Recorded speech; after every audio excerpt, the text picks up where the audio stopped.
নমস্কার, টিভি9 বাংলায় আপনাদের স্বাগত জানাই। আপনাদের সঙ্গে রয়েছি আমি চয়নিকা। মেলেনি নিয়োগপত্র, প্রতিবাদে সল্টলেকে চাকরি প্রার্থীদের বেকার মেলা। বিকাশ ভবনের কাছে অবস্থান বিক্ষোভ। 2022-এ টেট উত্তীর্ণদের চপ, ঝালমুড়ি, ঘুগনি, মিষ্টি বিক্রি করে একেবারে অভিনব প্রতিবাদে সামিল তারা।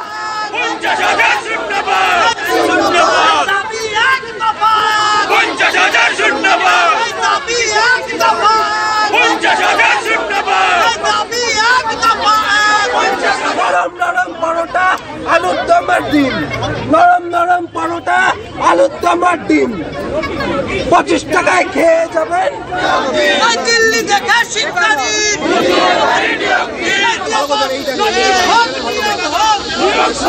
ও দাদা ভাই, ও দিদি ভাই, পরোটা খাবেন নাকি? পাশে বেকার মোড়া ডিম পরোটা বেশি। বইমেলা শেষ হতে না হতেই সল্টলেকে আরও এক অভিনব মেলা।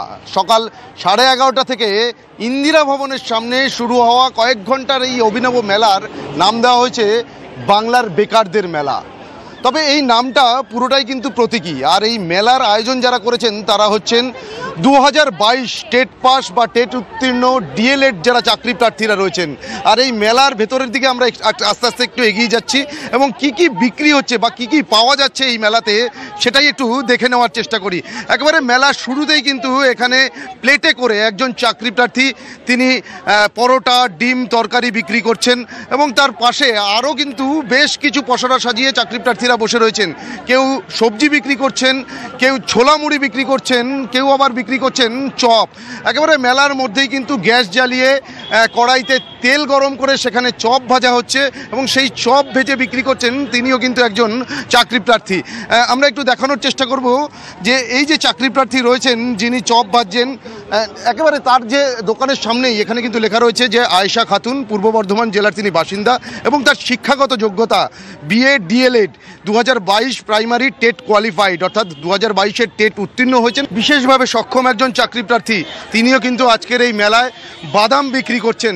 আর তার মধ্যে দিয়ে কিন্তু তারা নিজেদের যে দাবি সেই দাবিকে পৌঁছে দেওয়ার চেষ্টা করছেন। রাস্তার উপরে বসে রয়েছেন যে চাকরি প্রার্থী, বেকারের মেলা, আমি টেট পাস পাপড়ওয়ালা। আজকের এই যে প্রতীকী প্রতিবাদ, এখানেই কিন্তু তাদের আন্দোলন বা দাবি শেষ হবে না। আগামীতে তারা আরও প্রয়োজনে বৃহত্তর আন্দোলনের পথেও তাদের এই দাবি পূরণ না হলে হাঁটবেন। ক্যামেরায় কল্যাণের সঙ্গে সুপ্রিয় গুহ, টিভি9 বাংলা।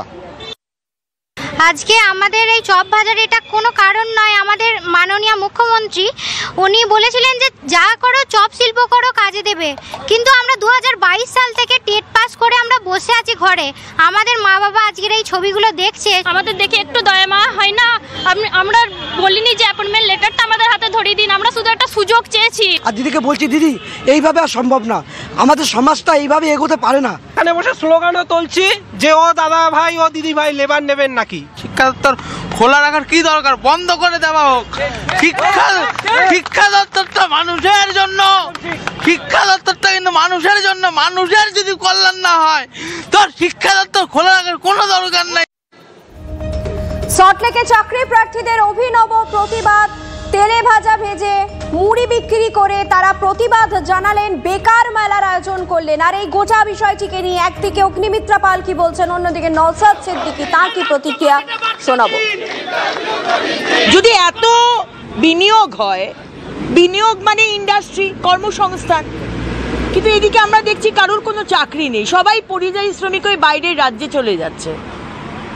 বারবারই মুখ্যমন্ত্রী আপনি কতটা অসৎ বা কতটা মিথ্যে কথা বলেন সেটাই বারবার প্রকাশ হয়। আর উনি তো বলেই দিয়েছেন সরকারি চাকরি অনেক ঝামেলা, আপনারা চপ ঝালমুড়ি বিক্রি করুন, বলেই দিয়েছেন। উনি তো সারেন্ডার করেই দিয়েছেন। এবার বাংলার মানুষ তারপরেও যদি আশাতে থাকেন যে হ্যাঁ চাকরি হবে, তাহলে আপনি ওইভাবেই থাকবেন, মূর্খের স্বর্গে বাস করছেন। এসএসসি দায়িত্ব নিয়ে পৃথকীকরণ করলে, রাজ্য দায়িত্ব নিয়ে পৃথকীকরণ করলে, যাদেরকে টাকা দিয়ে, মাল দিয়ে অবৈধ পন্থা অবলম্বন করে চাকরিতে ঢুকেছিল, তারা কিন্তু যারা টাকা নিয়েছে তাদের হয়তো পিঠের ছাল তুলে ফেলতে পারে। সেই জন্য রাজ্য সরকার এসএসসি টোটাল প্রায় 26,000 মানুষের ভবিষ্যৎকে নষ্ট করার চেষ্টা হচ্ছে। আর যে চপ বাজার কথা বলছেন, নবান্নের সামনে গিয়ে কিন্তু চপ বাজলে আটকে দেবে, অন্য জায়গায় চপ বাজুন আটকাবে না আপনাকে। কালীঘাটের সামনে গিয়ে চপ বাজলে আপনি আটকে দেবে। চপ বাজার স্বাধীনতাও নির্দিষ্ট কোনো জায়গাতে আছে। আজকে চপ বাজাতে শুরু করেছে, আগামী দিনে কি ভাসতে হয় দেখতে থাকুন। এদিকে প্রধান শিক্ষক সংগঠনের নেতা চন্দন মাইতি কি বলছেন আপনাদের শোনাই। চারদিকে একটা বেকারত্ব হাহাকার, তার যন্ত্রণার ছবি আমাদেরও যন্ত্রণা দিচ্ছে। আমরা তাই শিক্ষা দপ্তরের কাছে বিনীত অনুরোধ করব, যা ঘটেছে ভুলে যান, নূতন করে স্বচ্ছভাবে দ্রুততার সঙ্গে নিয়োগ প্রক্রিয়া চালু করুন, যাতে শিক্ষা প্রতিষ্ঠান বাঁচে, বেকারত্ব ঘুচে এবং আগামী দিনে স্কুল যে নামক একটা শিক্ষা প্রতিষ্ঠান সমাজের একমাত্র জায়গা, সেই ছাত্রছাত্রীদের কোমলমতি ছাত্রছাত্রীদের বিদ্যালয়ে ফিরিয়ে আনুন। নাহলে সমাজে অব্যবস্থা তৈরি হবে, যার থেকে বেরোনোর মুক্তির কোনো উপায় থাকবে না।